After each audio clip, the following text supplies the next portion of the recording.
నేను ఒక వేదాంత ఆచార్య, నేను నేర్పించేటోను. సో నా సబ్జెక్ట్ భగవద్గీత. మీరు నా సబ్జెక్ట్ గురించి ఎంత తప్పుడు ప్రచారాలు చేశారంటే దాని నుంచి నేను ఖండించడానికి నా వాయిస్ రేజ్ చేస్తా.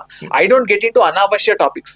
అనావశ్య అంటే ఇప్పుడు ఆర్ట్ ఆఫ్ లివింగ్ ఏం చేస్తుంది, వాళ్ళు ఏం చేస్తుంది, నాకు అవసరం లేని టాపిక్స్ సార్. వాళ్ళు సిద్ధాంత పరంగా ఏ రోజైతే మాట్లాడతారో ఆ రోజు నేను వాయిస్ అవుట్ చేస్తాను. వాళ్ళు భగవద్గీత ఇది అని తప్పు చెప్తే నేను మాట్లాడతాను. ఇప్పుడు నేనేమి ఇట్లా I'm not like loan.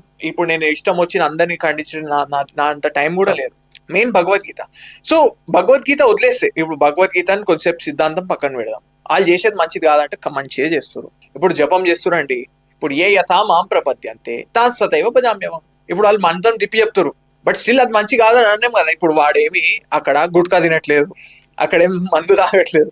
So వాడు కూర్చొని ఏదో నామం పెట్టుకొని ఏదో చేస్తున్నాడు, శుద్ధిగా కూర్చొని చేస్తున్నాడు.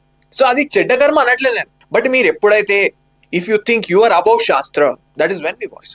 అది ఒకటే పాయింట్స్. ఇప్పుడు అందరితో విభేదాలు ఎక్కడ ఉంటాయండి? సిద్ధాంతం వదిలేస్తే అందరం హిందువులమే.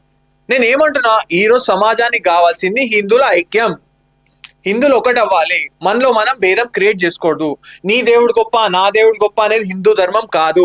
ఒకటే దేవుడు అన్ని దేవతా రూపాల్లో ఉన్నాడు. ఒకటే దేవుడు, ఒకటే ఈశ్వరుడు. ఈశ్వర సర్వభూతానాం హృద్దేశేర్జున తిష్టతి.